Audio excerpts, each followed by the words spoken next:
Hello dear friends, welcome back to my channel, Diana and the Book Hunt. I'm going to do a recent reads video today where I'm going to discuss the books that I read in the first portion of November. And this is going to be a very interesting and very packed one, let's say, because I did read 9 books at the first portion of November, one of them being Ironflame, and obviously that book by Rebecca Yarros has taken over every single social media platform in the last couple of days since it came out, and I also joined in on the fun by reading it, so I do have a lot of opinions on it that I want to share with you today.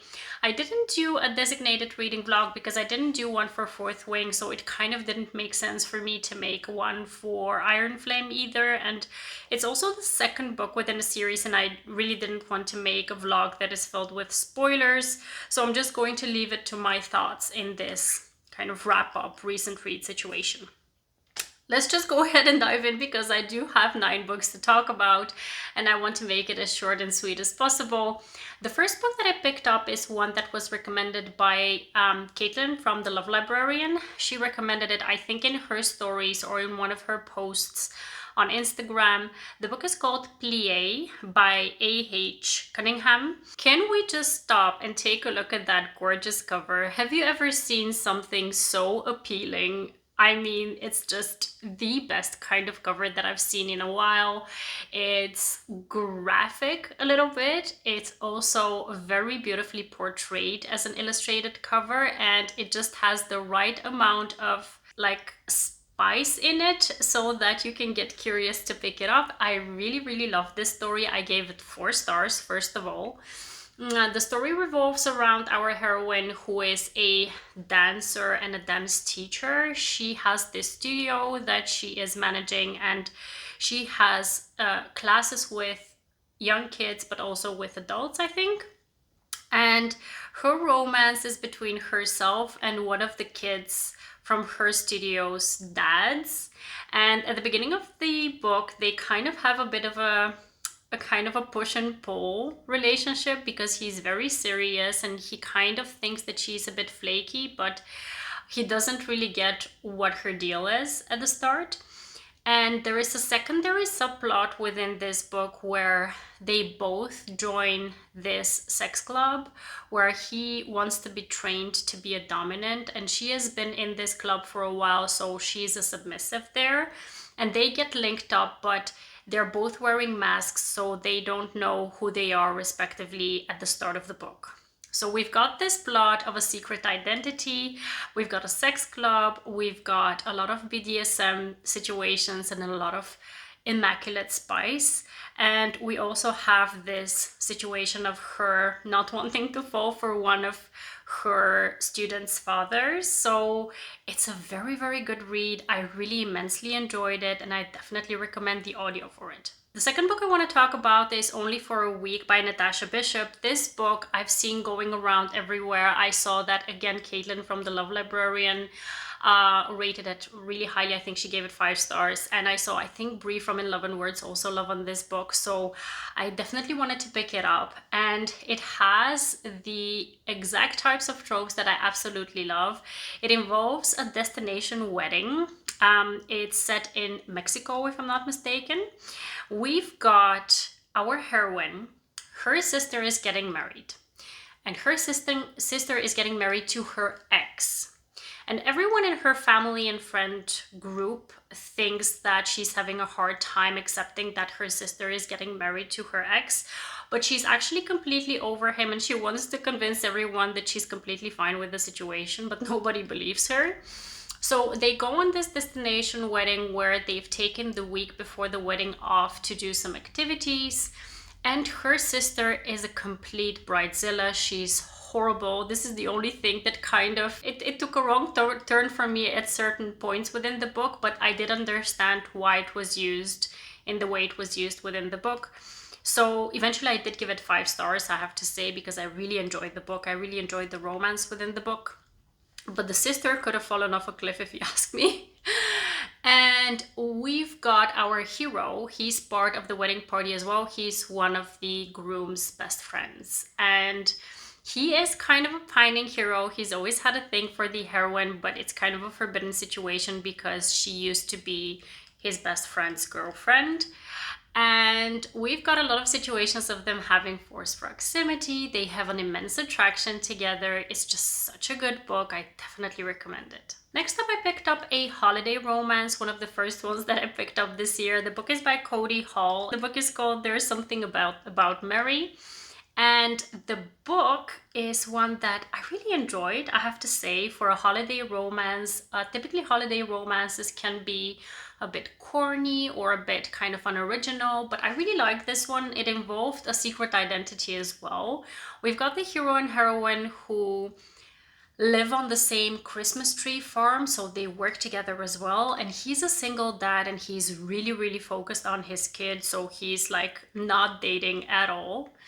And then she really wants to have his position actually on the farm because she wants to prove herself to her family because they own it.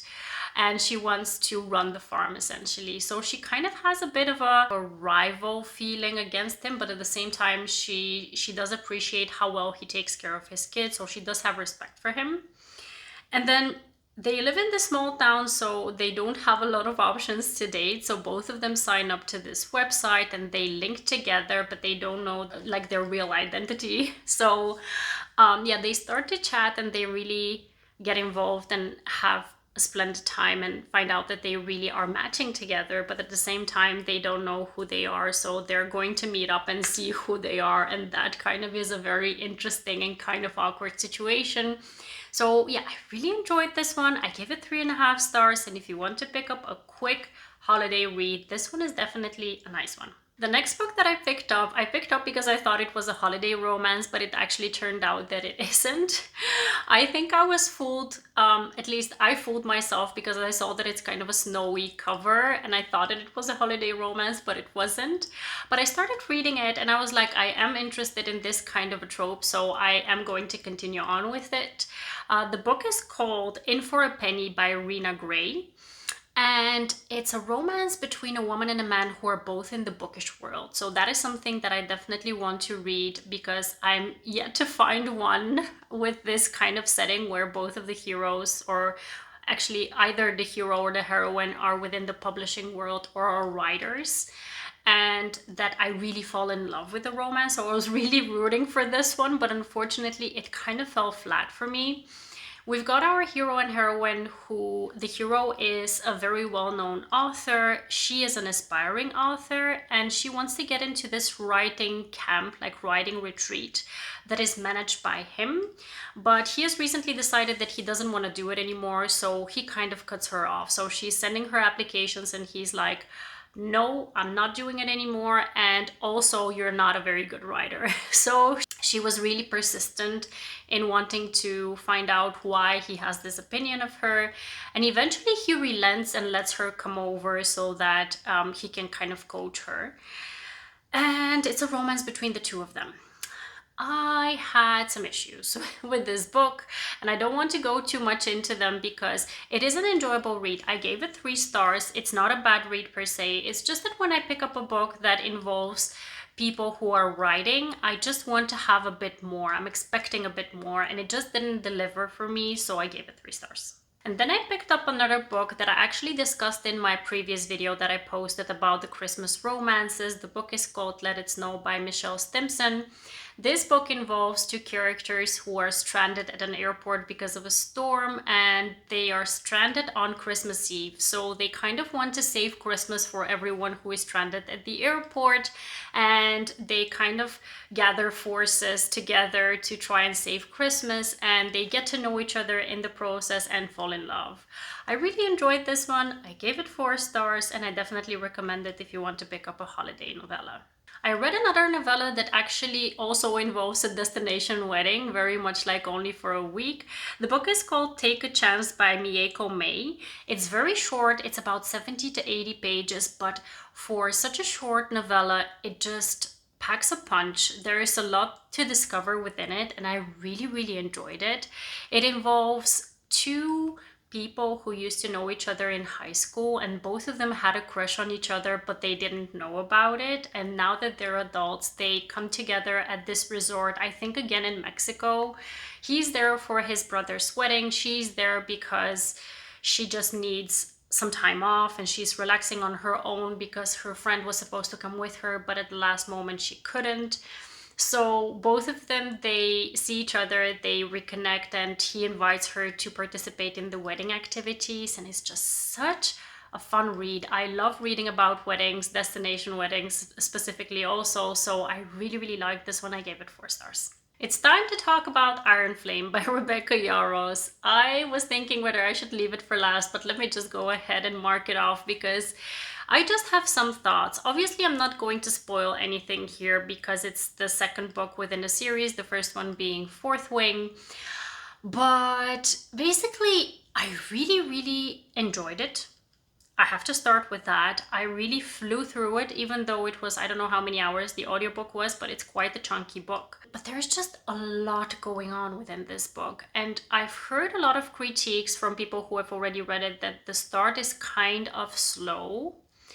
And I do agree with that on one hand, but on the other hand, because knowing what is going on with Violet and Xaden and both of them working on different fronts within the war that has commenced, I understand why the writer has taken her time with building up the world, building up how one of the dragons is now growing up, how we've got new mythical creatures who are coming into the picture because they're also going to play a role within this war. And there's a lot of characters that are being introduced, and that sometimes, specifically when you're reading the audiobook, can get a bit confusing. I'm not going to lie, because I'm not a very proficient fantasy reader. I've just started like 2 years ago, I think, to read romance fantasy, and yeah, sometimes I struggle with whenever there's too many details and there is just a lot going on within the world. Sometimes I struggle to understand what exactly is going on. I'm not sure whether it's a me thing, but I did hear some of the other people that I follow on BookTube having the same remarks. So maybe it's not me, maybe it's just that the book is very long and a lot is going on and you really kind of try to keep up with it. Those were things that kind of, I understand why people's reading and enjoyment were impacted by that.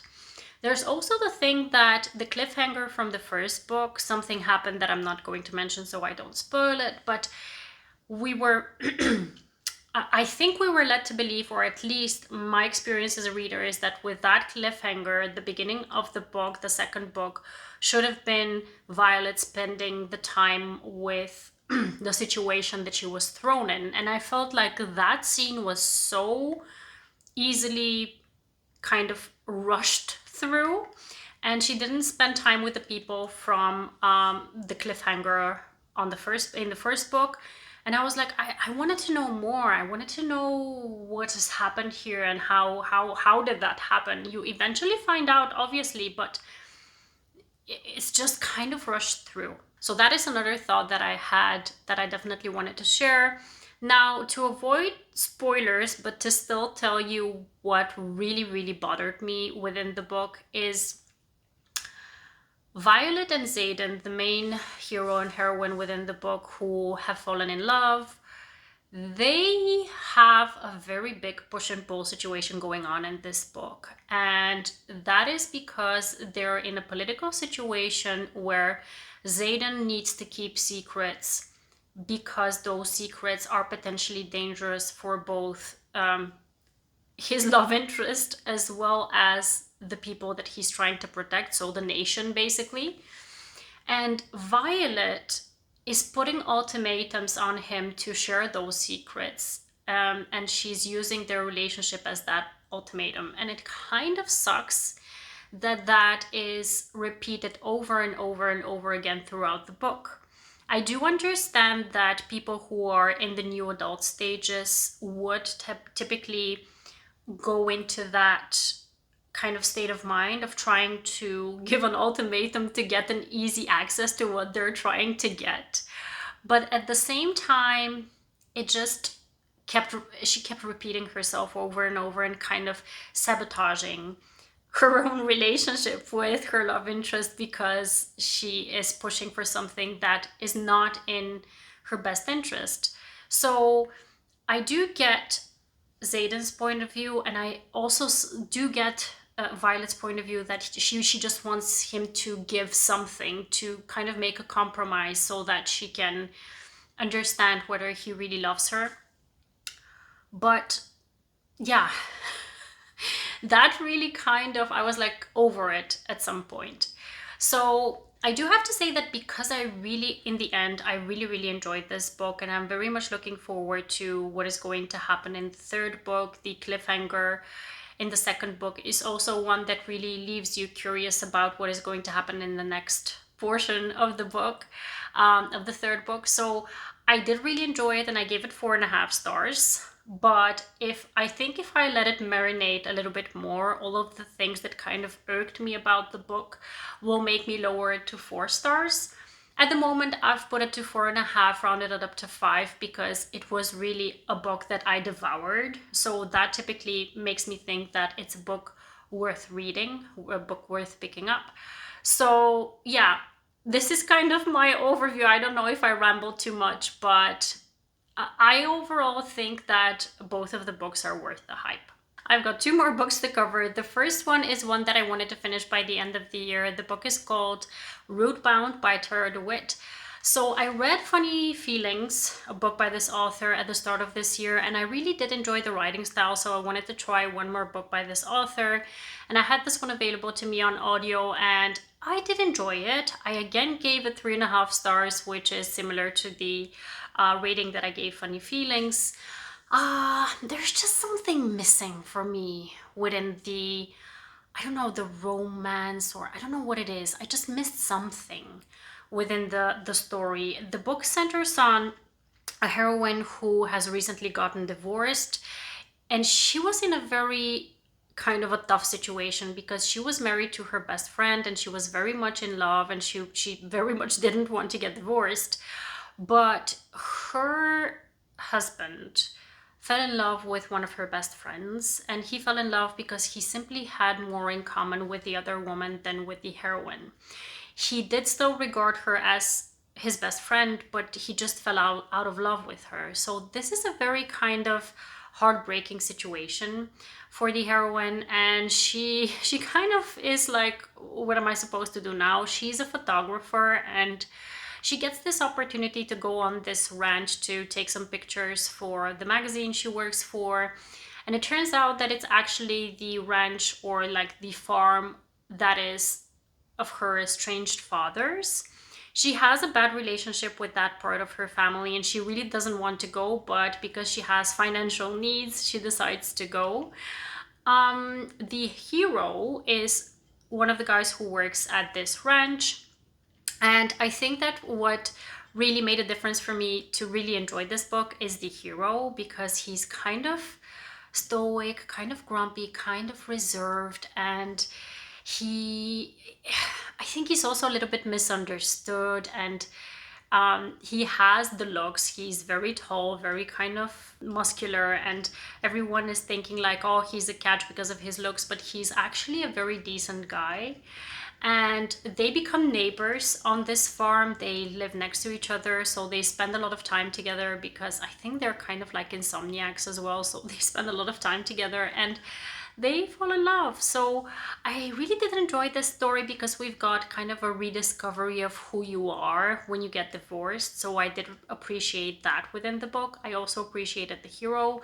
But there was a side plot within the book that involved the family, where we've got our heroine's sister who really wanted to connect with that part of her family, and then the heroine not wanting that. So they kind of had a rift between them because of that, and that was something that, I don't know, I just didn't connect with it. So that's why I gave this book 3.5 stars. The last book I picked up is finally Reckless by Elsie Silver, part of the Chestnut Springs series. This book I really enjoyed.